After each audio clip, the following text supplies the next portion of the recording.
We are live on the book, and I apologize. I didn't realize you had walked away when you hit live. No worries. I thought I said to be right back. No, you may have, but I was like trying to spell entrepreneur. Yeah. So that took every one of my brain powers there. It took me so long to remember how to like spell that word. Oh yeah. Years. Oh, totally. 100%. 100%. So fella, look at that right away, Corey Moore. Sorry. Look at that. What? See, Corey Moore says, "Hey guys." Hey, Corey. Look at that right away, Corey Moore. Sorry. Look at that. Look at that. What? Oh shit. See, Corey Moore says, "Hey guys." Hey, Corey. Is that you or me? That was me. That was Oh, all. Okay. So I had a really long 24 hours, without a doubt. And but a great 24 hours. My uncle is down from the Yukon. Oh, that's wicked. I hear him rustling at the door over there. Mike, is that you? I think so. Oh, are you on mute now? Nope. Oh, you know what it is? I'm looking at you at the screen. Sorry, I was looking at you on Facebook. Your mouth. But delayed. So listen, I some days you just need a little pick-me-up, right? In the world. Oh, yeah. And I think I have the perfect medicine for a pick-me-up. Mm-hmm. Yeah, would you like some good? Yeah, for sure. All right, close your eyes. Okay. Okay, close your eyes. Keep your eyes closed.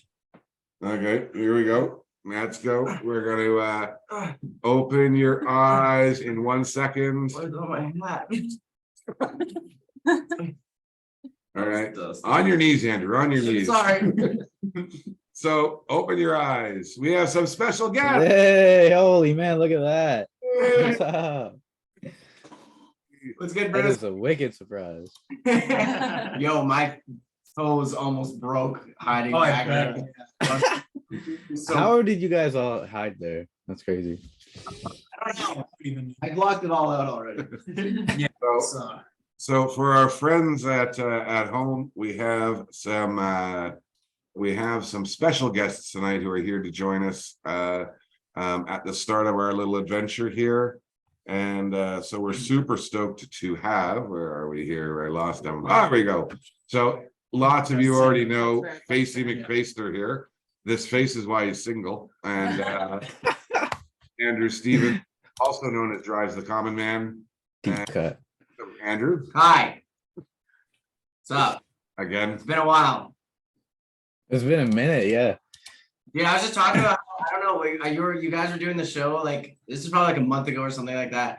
And you guys were talking about something, and I made a joke that I knew Brendan was gonna laugh at, and then you laughed like the cutest laugh I've ever heard in my life. And I went back to that part of the episode like for days after, honestly. Like That's hilarious. Thank you. Sample it in a song. Exactly. There you That's go. awesome. That's funny. I want to find out the joke now. I know, I can't remember what I said. I just remember it was a zinger. Probably mad corny. Yeah. So one of the things about life is that we have these opportunities that we have relationships that last forever, right? Sometimes. And sometimes we have relationships that are super short. Other times they are those ones that ground us and keep us solid, right? And so what's very cool and exciting today is that I had the chance to meet some of the folks who keep Andrew grounded, because as you may know, Andrew is an emerging artist and has some traction and a growing number of his own tracks, as well as his popularity on TikTok. And so today we don't have TikTok videos, but instead we brought a TikTok star. Way better. Like 2 years ago, maybe, yeah. Man, you're huge down here still, man. Like people love you. Like when you performed at the Thunderbirds game, there was a bunch of people like on their Snapchat stories and shit, Instagram, like just like losing it, just pumped. Sick, man. But the thing is that everything that folks like Andrew have is that it's generally anchored in the people that they surround themselves with. And so I had the great privilege tonight to have time to visit with 3 of his besties. And so to my left is Jack. And Jack, you live here in Kingston? Yes, I do. But you're from London? London, Ontario. Nobody's perfect. Yeah. And you have known Andrew for how long? I've known Andrew since we were in 3rd grade, so it's been like, 16 years. yeah, something like that. Yeah, that Wow. sounds about right. Dang, No, 16 years. Wowzers. woo, Excellent. that's awesome. And next to you, Jack, is, Josh, and you live in? London, Ontario. Okay, so you haven't been able to leave then. And Like me. Town. L Town, L Town. Oh no. like a dirty movie title. Yeah. I don't know why, but it really does.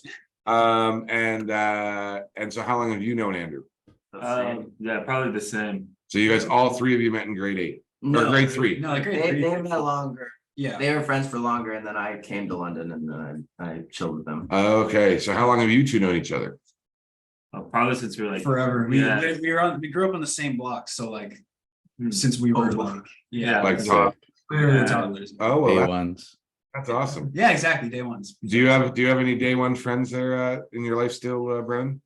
Oh man, like they're all still living here. On the block on the street, like I see them all the time. Everyone still lives here. What happens is a lot of people end up staying home and just living with their parents, taking care of them. So So look at you, you're all like independent in your own little factory of toys. yeah, I'm like Buddy the Elf. I'll see you, but It's way less cool. And the store I was talking about earlier where they sell $20 die for various odd board games, and they have also a large collectible collection. These are not dolls behind them, just to be clear, they're collectibles. thank you. It's got many of them, many of them. Yeah, if I turned on the light, like if it was daytime, you'd be able to see them. Like Oh, we can see them. Oh, Lana says, Peter, there's nothing wrong with London. It's a great city. Okay, Nah. getting some love. Okay, so and Josh is Steph, Steph. How you doing, Steph? I'm good. How are you, Peter? I am fantastic. Thank you for asking. And how long have you known Andrew? I've known Andrew for as long as I've known Jack, so I think eight Eight years. Oh, Yeah. wow. Package deal. Yeah, that's really Well, there seems to be worse packages that you could get. Yeah. There's probably better packages. Like it had like an Apple logo on it when it came, or like, but that said, and so as the newcomer to the group, Hmm, and still 8 years, you're still the newcomer. yeah. What is something that you have noticed about these three gentlemen as they have gotten older? Oh, that's such a great question. I've found that they have like a love and like a zest for life that I don't often see, and they just bear it always. They show how much it means to them, how vibrant life is, how much they care about their loved ones, and it reminds me that I really also enjoy living and being here with them. Yeah. well said. Look at that. This, just for the record, you're seeing a philosophy PhD student right there in action. No big deal. That's sick. Big Philosophy. Good for Doing you. Yeah. Oh, I have good muses. well, so it was a lovely opportunity to visit with Andrew as always, but it was even more enjoyable to meet the roots of who Andrew is anchored in. And it's no surprise because they are quite humorous. They're quite funny, this crowd. They tease Andrew relentlessly. And Oh, that's awesome. True friends. immediately we're going to become best friends because that, in fairness, though, it is an easy target though. Like, Pretty easy. That's It- fair. This is true. but we are excited to think about some of the opportunities we have to do some work together this year with Andrew, and as always, and fingers crossed we can make things happen and create some change in the world. Oh, I like that. Oh, that's ready to go. Getting excited. And so we're really excited that you guys could join us tonight as we open the show. It was who is the elf? Which one of you ruined the surprise, by the way? It was Andrew. I think it was you. My job. Yeah. I thought you were doing like I thought you guys planned like all of it. Like him peeking out and everything. I was like, that's hilarious. My bad. That I was- screwed up really bad, but No. my knees were gonna snap. Yeah, I was like, what? Am I tripping? Like, because then you were like, what? Yeah, it's funny. So that said, we are, oh, by the way, this is how we say goodbye to tonight. Yeah. Unless you're welcome to stay here all night with us. Yeah. One of the things that we'll just say is that tonight's show is really exciting because we have our friend Kyle Roberts who's joining us, and Kyle's an entrepreneur. He's got a he built a company, started it 4 years ago, I think 4 years ago, 5 years ago, and he had just risen in this city as a leader in his field in this area that they focus on, which again, and my limited knowledge of Kyro Mechanical, but I know they do like air conditioning and heating and that sort of stuff. But they also do something really cool where every year at Christmas they've been giving away an entire system to someone, installed and everything. Wow. And he is a single dad with 4 kids, amazing kids, and he's raising them on his own. And he's got and not on his own actually, because I think he's got this community around him. He is in recovery, and that's in fact how we met this guy here originally. Because again, the first time we saw him on TikTok years ago, and I was saying at dinner there that I heard that Not here. what is it? Bead earrings. Who's not there? Finger Yes, everywhere. that- This is the professional, so you're. Yeah, so professional's a loose term. It is someone who has sung. So he did the beaded earring song, and I was like, oh my God, that's really awesome. And it was kind of blowing up, right, in native TikTok. And then he did this other post where he talked about being in recovery or being clean and sober. And I'm like, we need to meet this guy. And thankfully we did. And there we go. Although we did learn a new fun fact about Andrew today, didn't we? That he is the absolute worst donut picker. Oh no. Simple taste. So there are hunters, there are berry pickers, and then there's Andrew. I have a very specific brand of taste. Every town needs a gesture. The brand of taste of sweets he has is no taste. Boring. He went to the best donut shop in Kingston. Now, in 10 points for Andrew. How old are you? 23? Not 24. 24. So 24 years old, and he's already figured out. So raised well, props to your pops and your moms and everyone else, is that he knew that if he was going to someone's house, he should bring food. So like 10 points for Oh, that. smart. Donuts from Coffeeway, the best donut shop in town. But he picked 100%. he's picked the 5 worst donuts of the 6. And the 2 errors in the judgment were A, buy 6 donuts and not 12. 12 is the standard. So I don't know if you're just cheap. Oh, so cheap, bro. It said $17 a hell no. $9. There's the truth. I would have showed up with a box of Timbits. Yeah. And there's Bernard. Bernard's joining us. Hello, Bernard. What? Yeah, well, like on this line there, online. Oh my God, I was gonna lose it. You just Wait, fit who else is there? all the Bernard. So he's picked he picked the 6 versus 12. So first error. And then 5 of the 6 donuts are I don't know what the word I'm looking for is.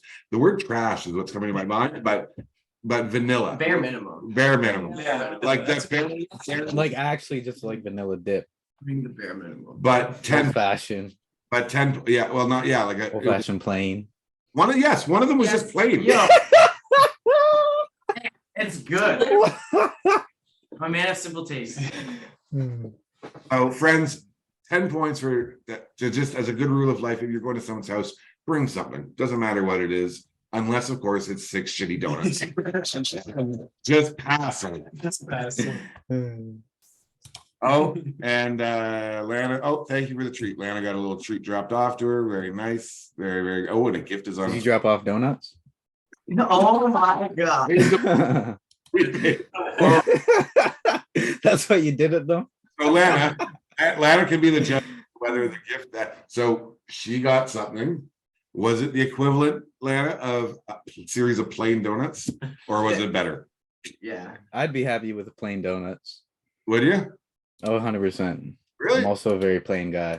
Let's go, Brendan. Let's Yeah. go, Brendan. I go Subway, I get a bologna sandwich basically. Let's go. You'd be like, you don't want salt? Be like, no. You want sauce? No. Wow. So we've said this many times on this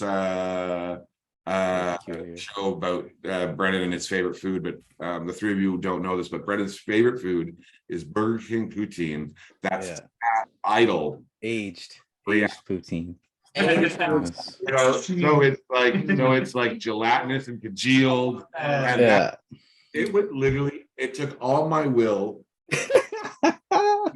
food when it was hot. And I'm like, why are we spending $17 on a delivery service when you're literally waiting 3 hours to eat it? I don't know. And that's why.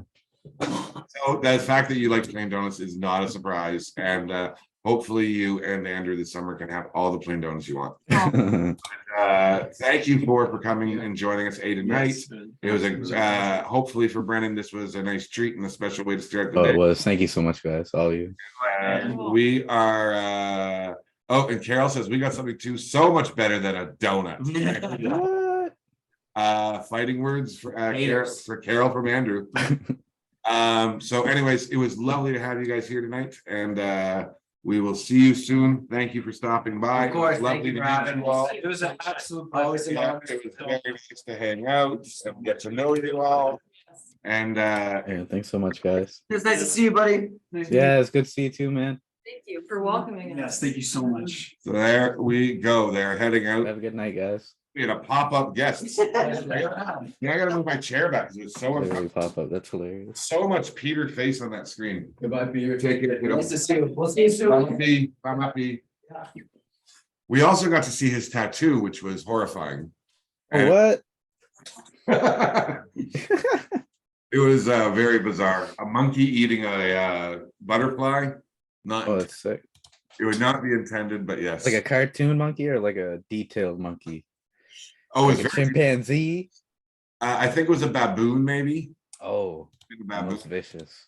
It was vicious, but Interesting. That's cool. so there you go. There's a nice way to start the night, eh? Yeah, that is. That's awesome. It's Yeah. hilarious. Well, why don't we Love welcome it. Kyle to join us, and we're going to welcome him. And yeah, that was awesome. It has been a long day. We have family. My dad and mom and uncles, and my uncles from the Yukon is here, and so I literally cooked today. Kyle, how you doing? Pretty good. How are you guys doing? Awesome, Kyle. Great. Thanks for joining us. Brennan, Yeah, thanks for having me.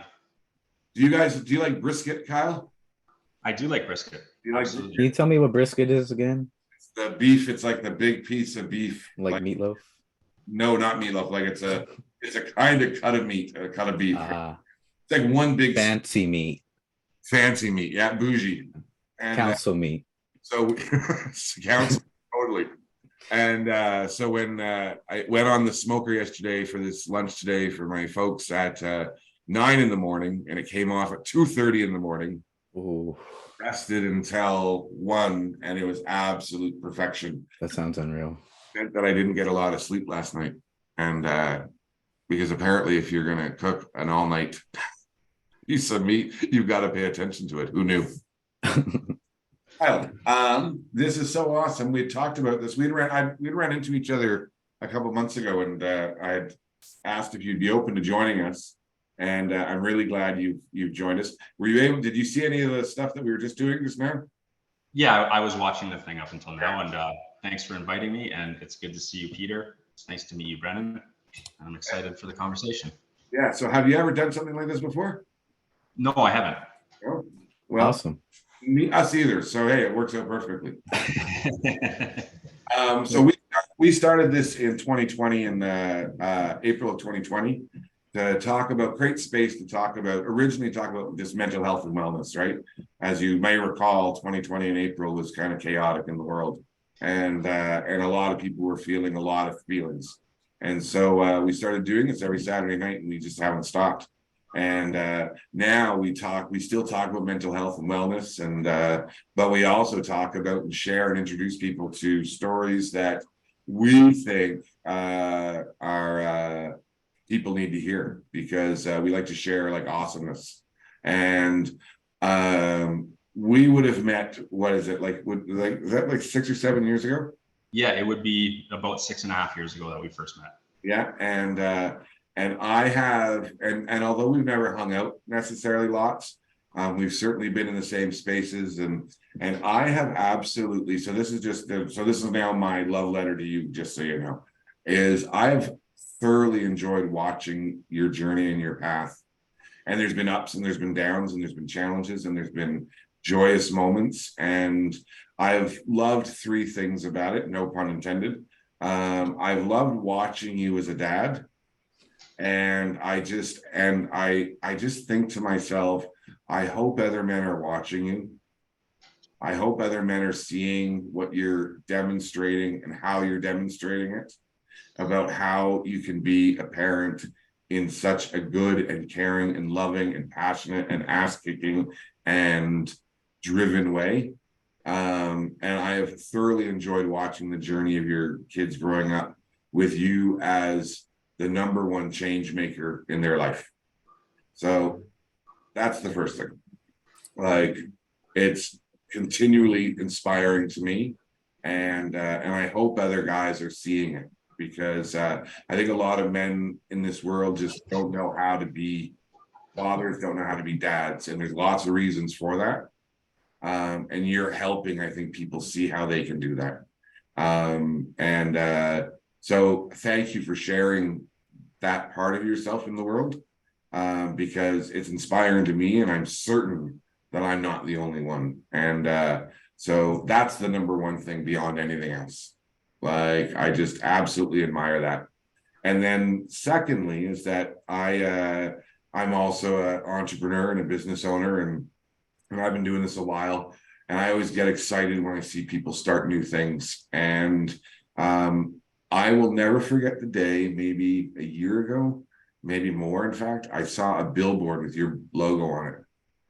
And I was like, how awesome is that? Because I'm going to guess, and we'll talk about it in a bit, but I'm going to guess that there have been periods of your life where the presumption of that ever being able to happen might have been doubtful. And there is this billboard that I see regularly, and I got a little bit jealous, even, actually, like it's envious. I'm like, I wish I had my shit together to be able to do something like that, because I think about stuff like that, but you're doing it. You are creating a brand that's anchored in really core values of how to be and how to run a business in a good way. You're creating space for workers. You're creating space for them to build skills. And I see it in the posts on Kyro's Facebook page. Like, you are doing more than just hiring people. You're creating, if I'm just guessing, a community of folks there. It would be and just from the outside looking in, I'm going to feel that people might suggest that's accurate. And you're giving back. And that's certainly something we work really hard at, is giving back. It's essential, I think, as businesses. And I also really appreciate it. You came and did a quote for air conditioning at my house, and you were pretty honest that it would probably, it's a good chance it wouldn't do what I needed it to do, like with what I was wanting to spend on it. And I really appreciated that, because maybe 6 out of 10 others wouldn't have done that. They would have overpromised and not been able to deliver on it. And I would have, and so I was looking at getting air conditioning, Brendan, because as you might recall, the house in here is 10,000 degrees in the middle of summer. Still, but I do have a patio, because if you remember, I had to pick between a patio and an air conditioning. I have the patio, which I've used 7 times. So 3 years. But that was significant to me that day when you were honest and upfront about that, right? And I remember saying to someone after, I'm like, he's gonna do so well in this business, because you didn't talk yourself out of a job per se, but you weren't aggressive or forceful or you weren't misleading. You were just honest. And here's a fun fact, as you may know, not all business people behave that way. And so yeah. And then the third thing is that your journey in recovery, which we'll chat about as well, is, I'm going to assume you may believe this as well, is the anchor of what these things are all coming from and allowing for. And you are people in our circle speak so highly of you, because you're committed, you're caring, and you're sharing, and helping other people in that same path along their journey. And it is so important. And it's so important for men, I think, to be able to support other men. And that's what you're doing. So those three things are why I knew and been thinking about having you join us, and why I was so excited when you said you would. So there's my love letter to Kyle. That's why you're here, by the way. So that's the reasons. Thank you very much. I'm not sure I can live up to all that hype, but I appreciate all the kind words. You know, the best thing somebody could call me is a good dad. Everything I do in my life at the end of the day is for my kids, and to try and set them up as well as I can in life, you know, whether that's physically, mentally, emotionally, spiritually, financially. I want my kids to have the best leg up they can. I also want them to know how to work hard and earn everything they get as well. So it's kind of finding a balance there as well, right? I want to give them the world, but I also want them to earn it. And yeah, just coming into business, like you said, that's the root of everything for me, is just being honest, is just being fair, is just doing the best job I can do, is surrounding myself with the best people that I can surround myself with. Nothing flashy, you know, no bullshit gimmicks. I just want to give people a good service at a fair price, and I'm not going to lie to people. I'm not going to, you know, tell people it's a $5,000 off and just show the regular price $5,000 higher. I'm not into that. A lot of companies are. That's just not the way I do things, and that's not the way we're going to do things. And I think there's a big market for that, though. I think there's a market for local business that's just straight up, honest, to the point, and you know, no flashiness and no fluff. So that's what we're going to continue to do. And yeah, you're absolutely right about recovery. If I didn't find recovery from addiction, I wouldn't be in any of these positions that I'm in today. Every single good part of my life today is because I'm clean, and every single good part of my life today is because I made a decision to, you know, to choose recovery instead of addiction. And it's a hard choice, and it's a hard fight every single day, as you know. But you know, some of the most amazing people I know in the world are recovering addicts, and just because we face such darkness and we've been through so much adversity. And I think one of the biggest changes anyone can make in life is when you're absolutely stuck and rooted in full-blown addiction and you find your way out of there. There's nothing bigger you can surmount in your life. And I think that just leads to this incredible character building that isn't seen in too many other places. That's amazing. Thank you so much. It's beautiful. I just have a question, like throughout the whole journey, I mean, you've obviously been like super what's the word? I don't know. Just like determined throughout your journey. But like how, because like at the end of the day, we all still have the free will to just like quit at any time, right? So like how, I mean, it might be a little different to ask you this now, where you've already built this, you know, like empire and put so much into your children and stuff. But so maybe there's a question for like you to rewind a few years back. I don't know, but like, how do you like keep yourself in the fight every day, and just like, you know, just like, how do you like say yes to all those reminders of like, this is who I'm working for, like all that stuff you said, like, how do you just stay true to that every day, and like from like all these years?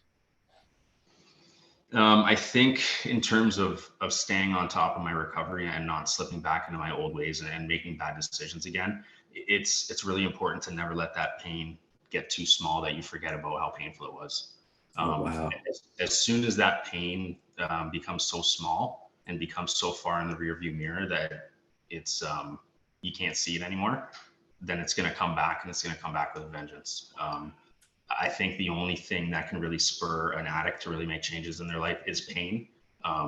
So it's really a matter of, once you've felt enough pain in your life to make those changes. The problem is that some people have such a high tolerance for pain that they die before they felt enough pain. And I've seen it, you know, all too much. I've been in recovery for 6.5 years now, and I personally know probably, I want to say 40 to 50 addicts in recovery and in addiction that have died in those 6 years. So I think, you know, not to sound morbid or selfish or anything like that, but seeing other people fail is a huge motivation for me. Seeing other people never finding the light, it just makes me fight that much harder because I know exactly what it's like. And one bad decision and any recovering addict is right back to where they were before. And, you know, if I made a bad decision, I would lose everything I have in a matter of, you know, months, if not weeks. So yeah, it's a daily fight, and, you know, you got to surrender every day and realize that I'm always going to be a recovering addict. I'm never going to be an ex-addict or a former addict or a cured addict or a recovered addict, always a recovering addict. And that's very important. That's beautiful. Thank you, man. I'm like speechless. That's like, wow, realest answer you could have ever given. It's interesting, eh? Because as folks who are living in recovery and who are working and who are addicts and who are working a program, one of the things that's always interesting to me is our friends, and not speaking to you, Brendan, specifically, but to our friends who might not be addicts, but who miss out, though, on the process you get to learn about, right? Like, because some of those behaviors, the self-centeredness, the self-focusedness, that's not limited simply to addicts. The bad decision making isn't limited to addicts. The absence of self-reflection isn't limited to addicts. And what a shame that a larger population, a part of the population, can't be able to have a path like we've had. So not that I would ever, like I used to have a belief that, I used to say this all the time, I wouldn't change a thing because I am who I am because of what I experienced. And through a lot of work, one day I woke up and went, holy Christ, you're a liar, Peter. Like, if there was that easy button, you remember that Staples easy button, that big red button? Yeah. I used to think if that button existed, I would never hit it. But the truth is, you know what? I would totally hit it. Like, if I didn't have to experience the stuff I experienced, and then the ripples of harm that caused others as well down the road, right? Of course I would hit that button. But I had told myself for so long that I wouldn't, because I liked who I am today, and who I am today is because of what I experienced. And all of that is true. But the sin of it is that if I did hit that button, the risk is that I would be just as messed up, but just not be aware of it, not care about it, and not have an opportunity to work on it and address it and change it. So now in my life, I kind of hope I wouldn't hit the button, right? Hit that big red button. But if I did, I would hope that I could find a path forward, because although I wouldn't wish addiction on anyone else, I'm grateful that today I get to live my life based on a set of principles and values and teachings that have allowed me to be the best version of who I am. And that's because of recovery. And lots of our friends who aren't in recovery and maybe aren't addicts, they might not ever get to experience that. Yeah, I agree 100%. I think everybody in life, not just people in addiction, would benefit from, you know, a recovery program or a 12-step program. And not just to recover from addiction, but to recover just from the shittiness of life. You know, it helps you improve on every aspect of your life, helps you to get rid of the bad character defects, you know, bring in these positive spiritual principles, implement them into your life, and just make positive changes. It's funny because I can, you know, people, whether it's my kids or family members or colleagues, I'll hear them complain about the same problem for 3 days in a row. And I'll be like, you know, I've heard a lot about the problem, but guess what? I haven't heard anything about the solution. So why don't we start talking about the solution, right? And it's funny to see that that shift sometimes. That's cool. I have a follow-up question now. So our friends before Kyle joined us talked about like how they all share that they have that like zest for life that's like contagious. So like, and you just talked about kind of like motivating other people, and so like how much of the work we have to do for ourselves is actually like centered around other people in our community? Like how much does it count on that we have to like put in work to others around us in our circles and stuff? Does that make sense? Absolutely. You know, there's a saying in recovery, and it says we can only keep what we have by giving it away. And that can, you know, translate to a lot of areas of life, you know, whether it be knowledge or inner peace or whatever it might be. And anything that we've received, anything that we've gotten blessed with and gotten good at, is the more we share that with other people, the more that we get to grow it in ourselves. And I remember when I was in treatment, one of my counselors said to me before, they said, you know, if you want to go faster, you go alone, but if you want to go farther, you always go together. And that always stuck with me. Wow, that's beautiful. Thank you. Oh, true, right? Peter. Well, it just is so true. It is, and it's interesting how we can take the things that we learn in recovery and bring them into a business space, right? Because lots of those values and principles that recovery programs are rooted in and anchored in, historically have conflicted with the idea of a business model, of a standard model. Like, here's the thing: I'm supposed to screw you over. I'm supposed to be able to get to the top of the pack, right? I'm supposed to not have any regard for your A emotions. rat race. Like the rat race where I'm supposed to be the rat that eats all the other rats, right? And I think, you know, I think back, so I've been doing this for 30 years, and I am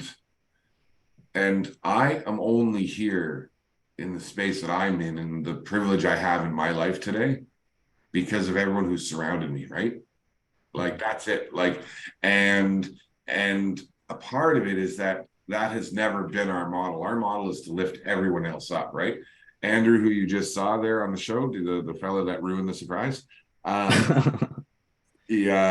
Andrew is you might not know, I'm assuming, I'm going to guess because a lot of folks might not know who that is, but he's a popular TikTok artist, but more than that, like, that's like one piece of how he's known, but he's a recording artist, and he performs all over and has phenomenal videos out and music out, and a piece of it is that, and I can't even remember how I started talking about him, because it was, the business model. So our job is to lift him up, right?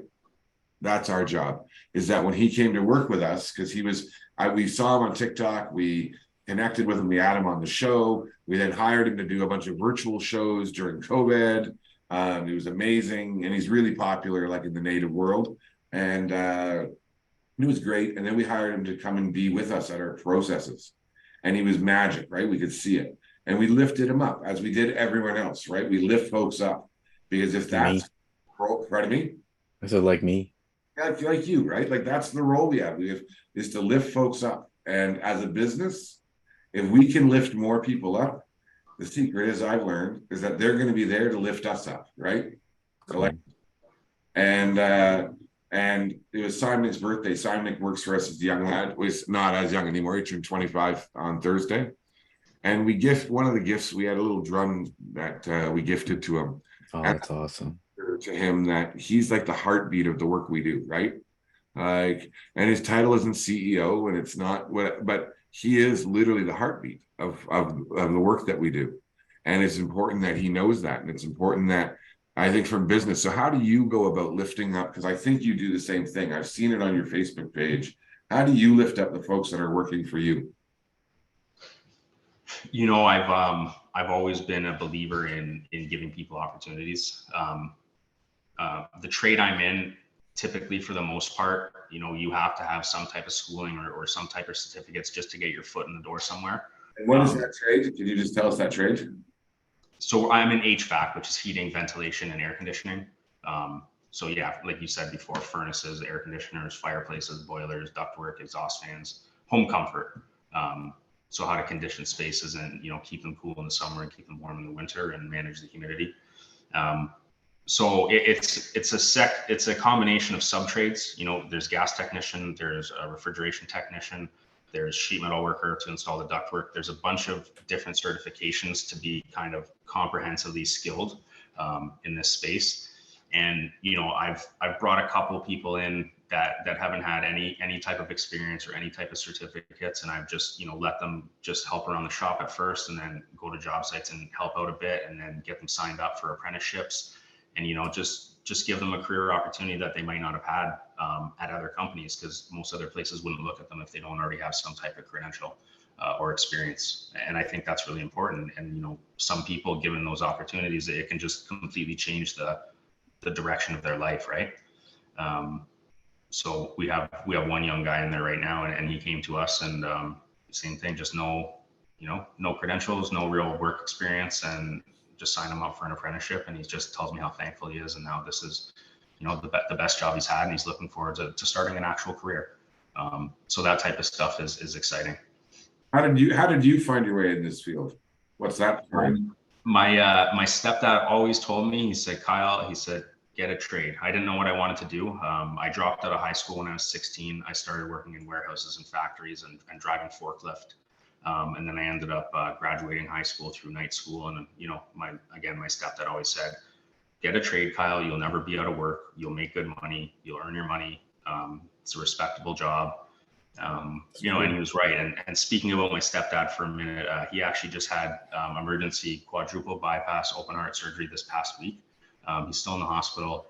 His name's Phil Tattersall. So anybody that wants to send thoughts or prayer to Phil, he's a really important person in my life, and everything's okay. But I want him to get home, and I want him to get back to his own bed and the comfort of his own home. And yeah, Phil's a really good guy, and Drop some medicine down. Yeah, he needs some positive thoughts right now from everybody. Well, and that's just such. It's my dad had said the same thing, right? Like, get a trade, Peter. That's what, and it been exact same words. You'll always have a job. What he failed to recognize was that I brutally failed shop class. Because anytime the noises came, like, I'm like, oh. And like the auto shop class, like anytime there was loud noises, like, oh, jeez, like. And what would you do getting like grease on hands and stuff? Like my hands were dirty and stuff. I was like, you keep saying it, get a trade. And I'm like, I got 3% in auto shop. Oh no. Every day. Oh. So, yeah, it's not for everybody, that's for sure. No, it is not. But I didn't know, and I knew that. Like, I'm not, and I think you may recall, like, I don't think I knew what our furnace was even when you came to look. Like, that's not my skill set. You got to know what you're good at, right? So, Absolutely. So you ended up in, what was your first trade you got then? So I went to, I decided to go to college for air conditioning and refrigeration engineering technician. And then my best friend, Ryan, he was also, kind of floating around in life, and he decided to do it too. So we'd known each other since middle school, and we went to college together. I think I want to say we were 23 at the time. So although that sounds young, it was old because all the people we were going in with were 17 and 18. So, at the mature age of 23, we were the old timers in the class. And we went to school together, and yeah, that's just how it started. So my stepdad was right, and then I always had work, and I made pretty decent money right off the hop. But that also was very enabling for me because that fueled my addiction for a lot of years. I was getting decent paychecks, and I was spending it all, and then I would lose a job because I wasn't going to work, and I would just go somewhere else, and I would find another job, no problem, because I was in the trades and it was in demand. And that was kind of what I did for a while, right? Bounce from place to place to place to place to place. And if you don't mind me asking, how did you feel doing that? Like, did you feel like you were successful in your career doing that because you kept consistently finding work? Yes and no. When you're in addiction, you have a pretty skewed view of reality. It doesn't matter what I thought, the reality was it was no type of success for a long time. I just wasn't dependable, just like most people in addiction. I'd go to work for a while, and then I'd miss a couple of days, and then I'd miss a couple more, or I'd go to work after being up all night. And yeah, it was just, looking back on it, I'm surprised more people didn't, call me out on it. I'm surprised more people didn't point it out to other people. I'm surprised that I didn't get fired from more jobs than I did, because I was riding high and doing that for a lot of years. And it's interesting because I think one of the things that I've looked at, and certainly we've done some work around it, is looking at industries and how they can address issues around mental health and wellness, which includes addiction, right? And so even one of them is, how can employers call in people who clearly have addiction issues, and how to do it in a good way and get them the support they need, right? And that clearly wasn't happening when you were at that stage. And so as an employer now, do you have a sort of a thought process or an approach that you have or would take if you were seeing something like that playing out? I think so. I have a couple guys, and I can tell when they're struggling. I don't know if mentally is the right word, but I can tell when they're struggling either in their personal life or, just having a bad set of days. Because I'm like that, right? And I think most people are. It's it's very cyclical in life. It's like you're riding a high mood for a few days and then riding a low mood for a few days, and it's just there's ups and downs, right? There's no perfect trajectory. So when I sense people are doing that, I'll be like, hey man, everything okay? It's all good. But I think if I truly felt that that someone I was working with was struggling with addiction, I think I'd be able to pick it out pretty accurately because I know all the telltale signs. And I think I would just have open dialogue with them. The older I get and the longer I'm in recovery, I just realize how important communication is. So much misunderstanding, so much misrepresentation, so much confusion can be saved with a face-to-face 5-minute conversation. And I think that's truly undervalued by a lot of people, especially in the text and the short form age. I think a face-to-face conversation or a phone call is just solves so many problems. Amen to that. Without a doubt. And you said your stepfather's name is Philip, right? Yes. Yeah. We've lit in a bowl here some medicines, some sacred medicines as and we put some medicines in the bowl for him and his recovery. I appreciate that. Thank you. And I'm mostly just telling you because I noticed that the smoke was like going across the computer screen. I just wanted to be clear. What are you drinking, Brennan? What is that? Is that just a 84-liter gallon bottle of water? Yeah, it's a 4-liter water. Are you a healthy boy? Yeah, I'm trying to up my water intake. Clearly. Yeah. So I walk around, at least I drink a lot of water. When you so you're working in the field, you're bouncing around jobs, you are still using. What was the sort of next step in that path that you were experiencing? Yeah, I did that for a while, and then I met a girl, and she had a young daughter, and then she ended up getting pregnant, and we ended up moving to Edmonton. While she was pregnant with my first son. Now her daughter, is now my daughter. I ended up adopting her, and when we moved to Edmonton, it was kind of the same thing. You know the old geographical cure, right, Peter? All my problems were in Ontario, so I figure if I leave Ontario and go to Alberta, that I leave all my problems behind, right? But the truth is, all of my problems are right here, right? The problem is Kyle, and everywhere I go, I take Kyle with me. So it took me a lot of years to realize that. But same thing, went out to Edmonton, started fresh, got a good job, got a nice place, making good money. Things were good. I kept that job for a couple of years. Actually, I want to say 2.5 years. And then we had our 2 sons very close together. They were about a year apart. And then once I kind of really started that downward trajectory, and then once I hit a certain point where I lost that first job, and then I think I went through, I want to say 5 jobs in the next 6 months. Same thing. I'd get a job, I'd get a couple paychecks, and then I just wouldn't go to work for 3 days straight. Or I'd go to work and I wouldn't be any kind of shape, and just, your performance falls apart, right? As you know, and the type of work I was doing, I couldn't be doing that work and having my performance fall apart like that. So yeah, we were out there for a bit, and then the problems got so bad out to Edmonton, and guess what? Hey, let's leave all our problems in Edmonton and come back to Ontario, because all the problems in Ontario have disappeared now because we've been gone for 3 years, right? And then, of course, that's not the case. And yeah, it was just too much of the same old patterns. I hurt a lot of people in my addiction. I hurt myself. I built up a lot of shame and guilt and remorse and just wreckage, right? Like that's the thing about addiction, is you just leave so much wreckage in the past, and you ruin so many relationships, and you just hurt so many people, and you just tear down your own character and your self-esteem and your self-worth. And you just do that for so long. And like I said, it's if you've eventually felt enough pain, it's going to want to spur change in you. And then there was a point that I felt enough pain, and I wanted to do something about it. you know, I quit doing drugs 100 times, right? You know, for the weekend or for the week or until I got money again. But, you know, once I actually started to recover, I started to recover one time. Awesome. That's awesome. And I'm so grateful that you did too. Like you like the reality is that when we have this opportunity, this gift, right? And thankfully that gift is one that can never be taken back. So even if someone does mess up, they can come back, right? They can make it through again. They can give it another try. They can just keep trying that for that next day. But I'm glad that you haven't had to do that in this stretch of time. And what would your message be? Because I've been thinking now, as I'm thinking about it more than ever, thinking about the industry that you're in, and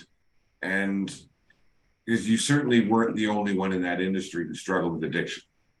And so I do just wonder about a role and responsibility that the industries and or the apprenticeship programs and or the different spaces, right, and associations, like how can they maybe be of service to, say, folks like yourself who own a business like yours, to be a support, to be able to help ensure that workers have access to information, resources, and supports. Like, do you have any thoughts on that? Like, yeah, I think more people would potentially, you know, use the quote unquote get help if they knew exactly what that looked like, right? Like people just don't understand. Okay, so if I'm going to go to treatment, what does that look like? How long do I wait for treatment? How long is the program? Where is the program? What do we do every day? What happens with my family? What happens with my bills while I'm in treatment?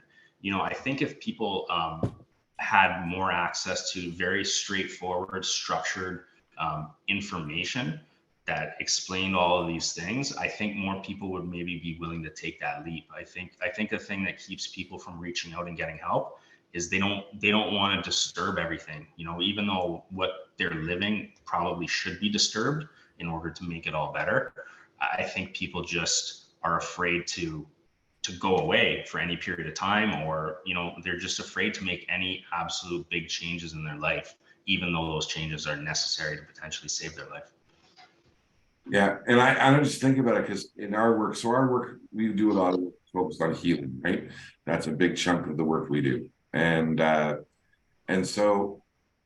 we have a responsibility to the clients we work with to provide that kind of information, right? So that they can provide to people that they support and care for, whether it's a First Nation, whether it's a nonprofit, whether it's a government agency.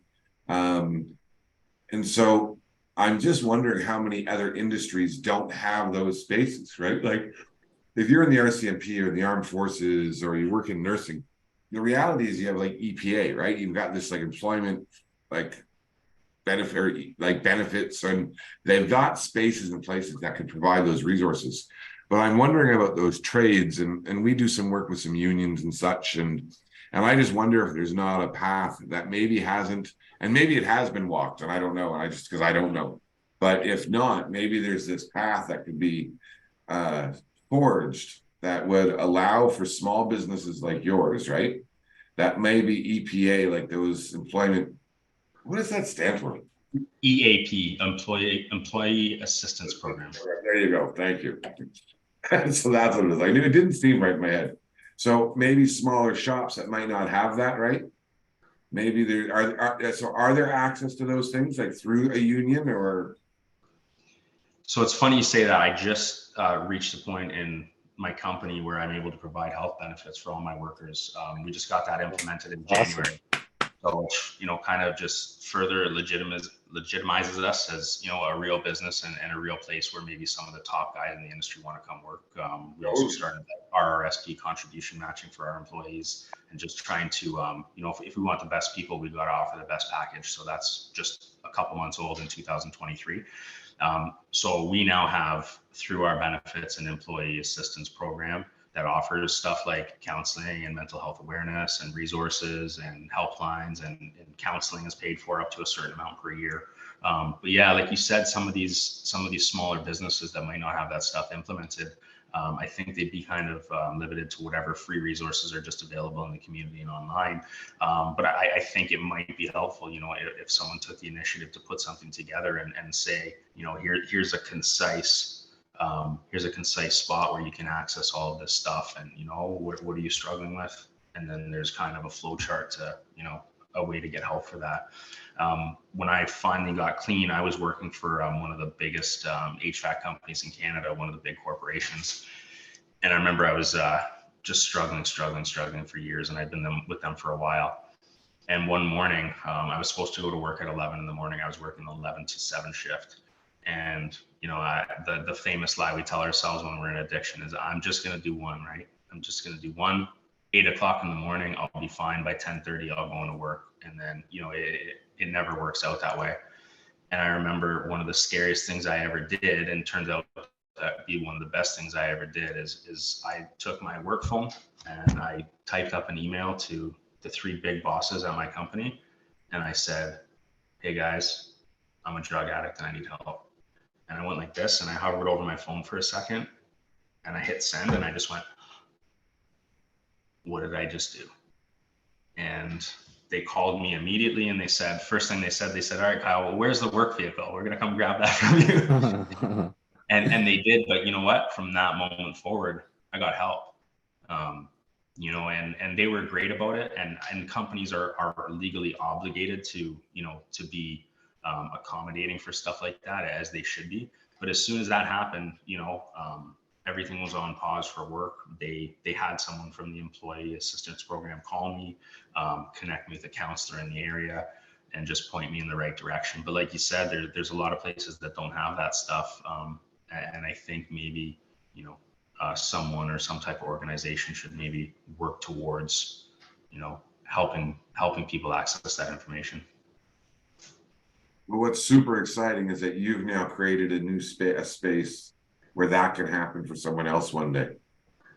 Like that is, and where I sit, that's magic. Like that is absolute 100%. Like that is, and again, going back to those first comments around my introduction of you, is that's what separates you from so many others, is that you've literally now that same opportunity that someone else may benefit from, right?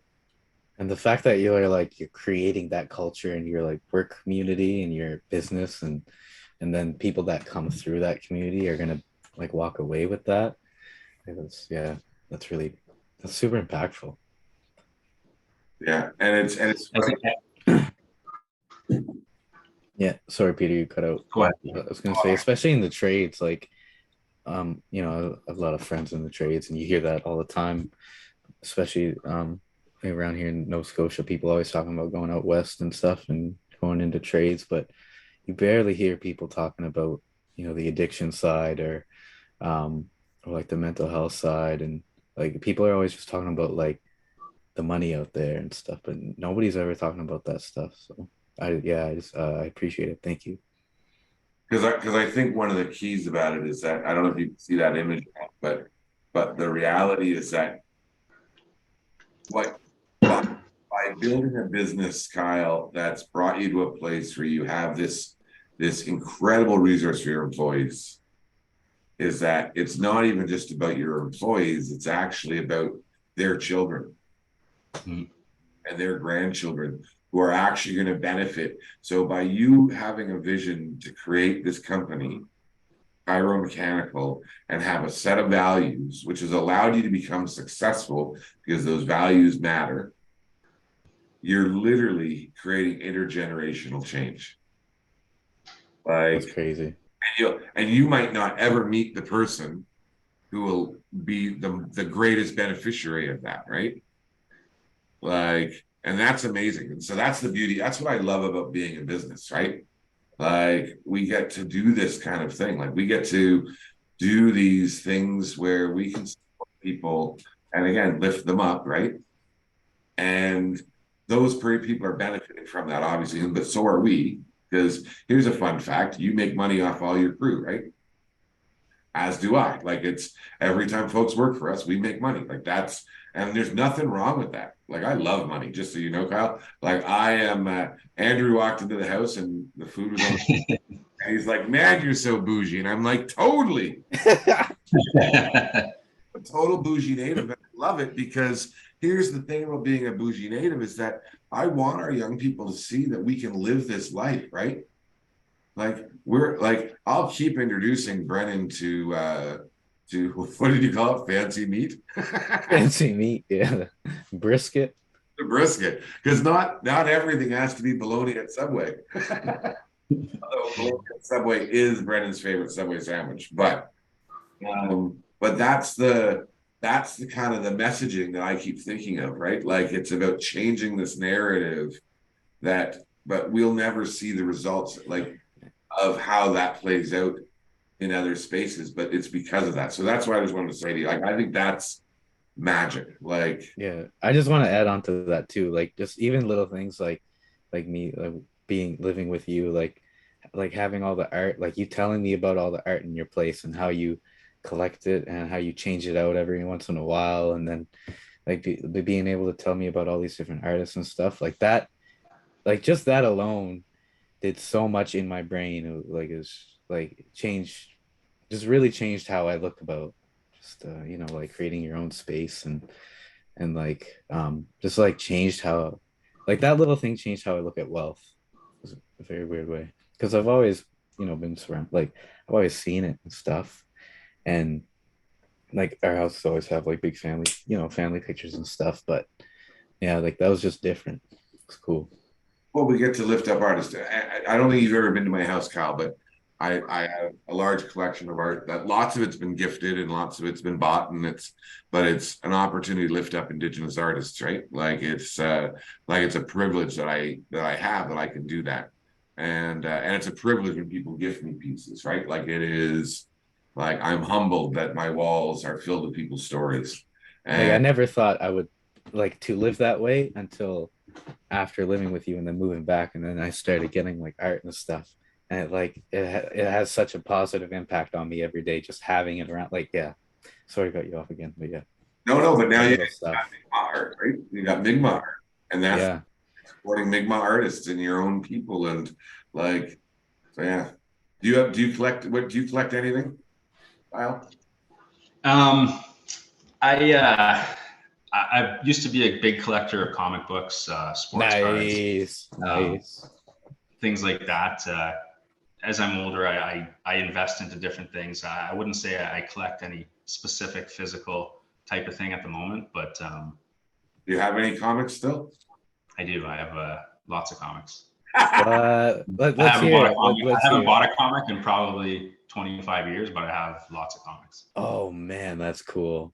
Yeah. What were your what were your main runs that you were into? Incredible Hulk was number one.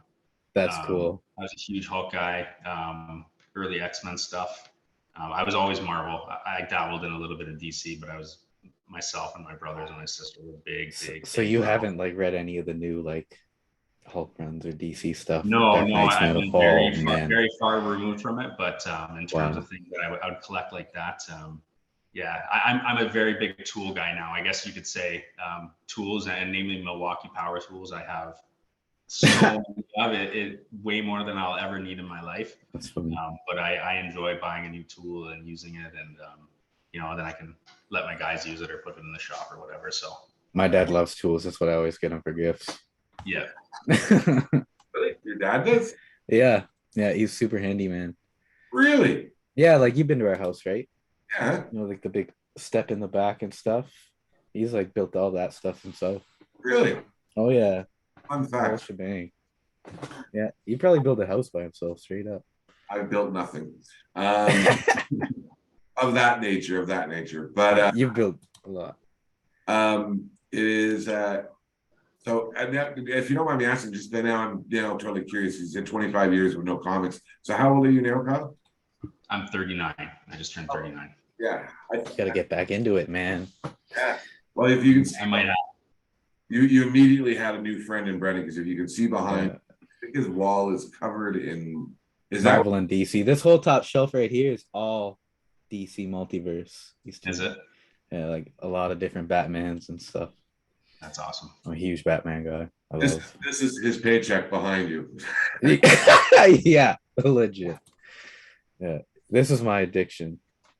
And so, so what? This, and then in the other room on my wall, I actually have a bunch of like bookshelves hung up with a bunch of comics and stuff. So yeah, That's awesome. I have one of my best comics is I have Incredible Hulk number 181, which is the first appearance of Wolverine.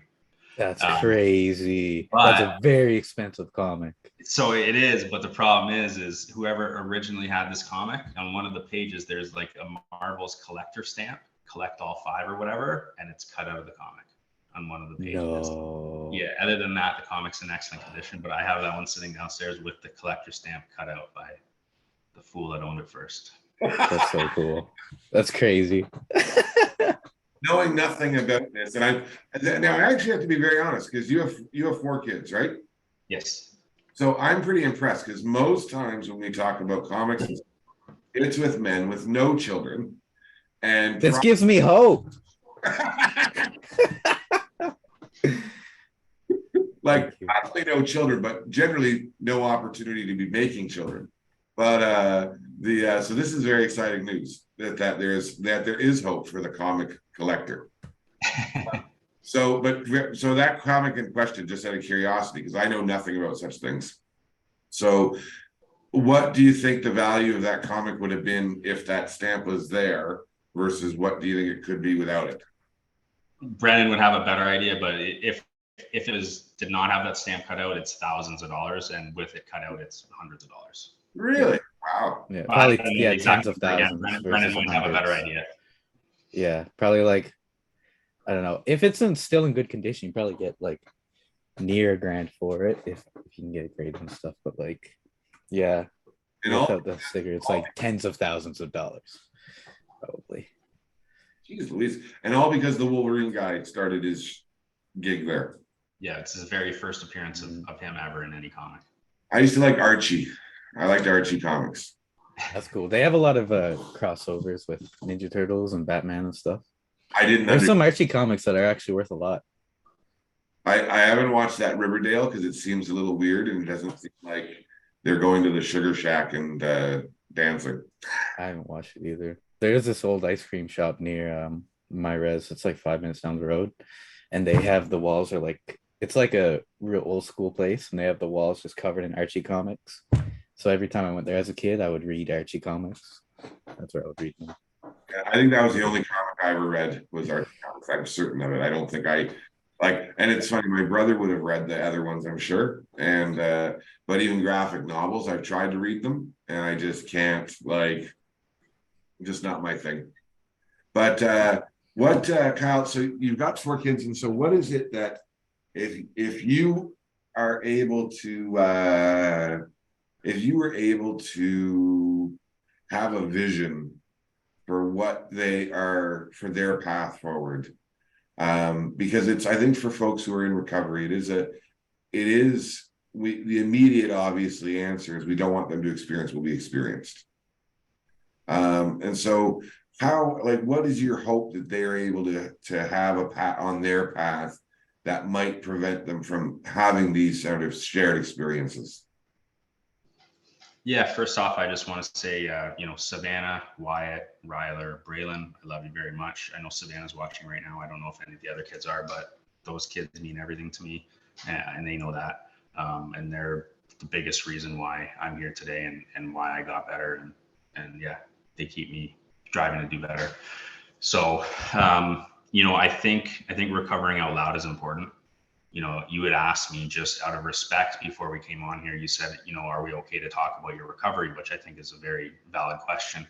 And, there's really nowhere I go in my life, and there's really nothing I do in my life that I can't be who I am. I know I've heard people in meetings talk about, they can't let their work know that they're in recovery. For me personally, I'm at a point, if I can't be a recovering addict somewhere, then I don't want to be there. And if I can't be a recovering addict around someone, then I don't want to be around them. And it's just that simple, right? It's part of who I am. There's a saying that says, people need to recover out loud so others don't have to suffer in silence. And I think, letting people know that there is another side to addiction and people can get through it and see the light on the other side of it is very important. I've had probably over 20 people from my past message me and tell me that they're struggling with addiction, or I've had many people message me and said that their husband is struggling with addiction if I'd be willing to talk to them. I've gotten several people into treatment. So I think just being a recovering addict and not holding stigma about it and not being hush hush about it and not trying to avoid it, I hope that helps my kids understand, that it's not a good path to take. Chances are out of my 4 kids, they're going to drink and they're going to party and they're going to do what kids do. And I can't stop that. And I'm not necessarily going to try and stop that because I can't nerf them from the world. But I hope that, seeing where I was, unfortunately seeing where their mother still is in addiction, really makes them, not want to make those decisions. Right. But if they do, they do. And I know that there's a way out. And if I can ever help someone find a way out, I'll do that. We'll see what happens, right? I can't predict the future. All I know is I'm just going to try and prepare them for life as much as I can. Awesome. That's fantastic. And a shout out to your kids, because again, very clearly for so many people, and I certainly see it in your communications, that kids are building that anchor, right? That they are that anchor. And for lots of our friends, lots of our relations, that anchor isn't enough in the moment for them, right? To be able to hold on to. But you've been able to do that. And so we lift our hands to you, because it is essential that your kids have the fullest version of you available to them. And I'm grateful that they do. Have you guys been to like as a family, do you guys go to movies ever? What do you guys do? Yeah, we go to movies. We go to movies, we go to restaurants, we go fishing, we do all kinds of stuff. We also go to lots of recovery events together as a family. They know a lot of people in the recovery community in Kingston, and a lot of people in the recovery community in Kingston know my kids. So cool. As my kids, the oldest ones down to the youngest ones, obviously they understand more, the older ones, about, what happened. And I don't try and hide anything, but I speak with it tactfully, just daddy used to be really sick, and daddy used to, struggle to make good decisions, and dad made the decision to get better. And, dad's not as sick as I used to be. And yeah, I just not afraid to talk about changes that I've made in my life. And I think that's important. Well, That's gonna have such a huge impact on them positively. Like, that's beautiful. That's a lot of courage for you to do that. I lift you up for that. I just smoked my table. I think I heard it. Boom. Well, listen, we are Funny, funny, huh? Yeah. so grateful that you're around in this world, and it matters that you are, and it matters how you're doing, how you're living your life, and it's important. It's important that people see it, and you certainly belong in this space with us, without a doubt, and in the spaces that you are in. And what we would love to do, if it's all right, is I'd love to send you some gift certificates to bring you and your kids to the movies, if you're open to that, a little movie night. And I have no idea what movies are playing at any time, but John Wick. John Wick. I think Yeah, the new John Wick movie. I think his kids some of them are still small. That would be amazing. I appreciate that very much. And we'll I think we've got this website that Simon knows that we'll use, and to send you like coupons for popcorn and pop and drinks and all that fun stuff. The reality is that our world is better when folks like you are walking the path that you're walking. And I think in one of the promotional items we talked about the fact that you are a change maker, and I just want to point out Annie Smith, who's one of the elders in our community, in our world. She's an Algonquin woman, elder, grandmother, and powerful woman, and brilliant. And she says in the comments here, wow, I'm so proud of you and your move to help others. This is great to share with others your addiction, miigwech. Annie St. George, yeah, so we're just grateful she's here tonight, but she speaks the truth. It is so important that you share with others, and we're proud to be able to watch what you're doing, and you'll continue to inspire us as a business, right? On how to walk in a good way, and how to do business differently. I think it's super important. You might not know this, but we give 20% of our revenue away every year, 20% of our net revenue every year. It's my favorite thing about the work we do. Like, I love the work we get to do, but I love the fact that we get to pay it forward, and in different ways and spaces and places. And so yeah, it's been thrilling. I've always, just so you know, the final piece that I'll say, I've always kind of wanted to be your friend, just so you know. Like, I watched you through the time that you've been in the rooms, and I'm like, very cool. Like, I think I'm like that guy. And that was early on, and tonight is even more clear on why and how that is the case. And so yeah, thank you for being you, and being the you are today. So we close off generally with some final words of, and they don't have to be that wise. They can be. Sometimes they're poetic, sometimes they're just truth. Who knows? But we'll maybe, if we start with Brennan, if you have any sort of closing words, and we'll go to you, Kyle, and then we'll call it a night. What about what's your final thoughts there, Mr. Brennan? Yeah, well, just thank you so much, Kyle, for sharing your story, not only with us, but like with your family, and just with people in general, and and with your workers and your employees, and just being open and walking in a good way, walking in a and you kind of walk in vulnerability, but in a really good way, from what I see. So just thank you for that. And yeah, thank you for joining us tonight. I've learned a lot, and yeah, just thank you. It's very inspirational. Peter, thank you for the little surprise at the start. Thank you, Andrew, and your friends, for joining us. It was a really great night. Thank you. And thank you, everyone, for watching and tuning in. Wow. Thanks very much, guys. Yeah, it was nice meeting you, Brennan. And Peter, that's funny, because I always thought we were friends.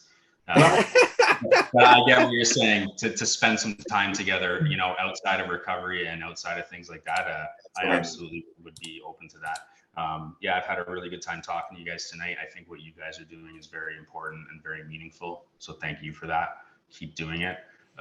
Anything I could say to people listening is, is anyone struggling, man, there's always another side to that. There's always a solution to every problem. And then, the first step to that is starting to think about solutions and stop thinking about problems. But thanks for having me, guys. I've really had a good time. Yeah, and to be clear, that's exactly what I mean. Like, outside of the doing stuff kind of friend. Yeah. This summer we are going to have the return of the dueling unicorns. We tried last year and couldn't get our ducks in a row, but this year the dueling unicorns are going to come back, which is a 3,000 water balloon fight here on our land out on Highway 15. Oh, that sounds super fun. Barbecue, and so hopefully you and the littles will join us, and hopefully we'll see you before that. Just to read some last quick comments here. It says very inspirational. Tracy Wright says great show, thanks everyone. Lana says, Kyle, thank you for sharing, and I applaud you. All three of you are change makers. Thank you all for all you do, sending loves and hugs. Annie St. George says a big thumbs up. And Carol says an inspiring show, and it really was. Remember that if you're struggling in this world, and you feel like you're alone, you're not. That's the thing about the world. It's filled with struggles and people who are struggling. But lots of times there are paths that you can take to move out of that space. And I hope if you're struggling tonight, you'll reach out, you'll pick up that phone. Sometimes it feels like it weighs 1,000 pounds, but here's a fun fact. It weighs less than a pound. And someone's going to be waiting on that other line. And for those of us who have had the privilege, at least today, to have the life we have today, put your hand out. Sometimes maybe someone needs to reach back. And at the end of the day, be grateful and be kind and be compassionate to yourself and others, because you matter in this world. It's just that simple as that. Doesn't matter what you did, or doesn't matter Yeah, it just doesn't matter. You matter. That's the principle. You're important and you belong. So thank you all very much on this Saturday night. It is, I want to give a shout out again. Thank you, Andrew and company, for coming and hanging out today and for surprising sort of Brennan on the show today. Big love to everyone. We gave a shout out to Simon, his birthday, Talia, though. Talia Cowan, it was her birthday as well this week. So a shout out to our consultant Talia. We have great love and respect for all that you contribute to this world as well. And we will see you next. Oh, you might not know this, Brendan. Next Saturday, the Easter Bunny's coming, so we're gonna hop along into the next Saturday. Nice. Okay. We won't have a show next Saturday, but we will be back the week after. I think with Ali from Ali's Ribbons, who's getting ready to head to the Cannes Film Festival in France, where her ribbon skirts are going to be profiled at International Indigenous Fashion Week. And That's crazy. her amazing story. So there we go. Kyle, we'll be in touch next week and get you some gift cards for the movies for you and your littles. And until our paths cross again, we will see you then. Corey says thanks. Thank you, Corey. Thank you, everyone at home, for tuning in. Remember, you can share this on YouTube next week, and it'll always be here on Facebook. Mama P, nice to see everyone. Chi Miigwech. Everyone. This was slow.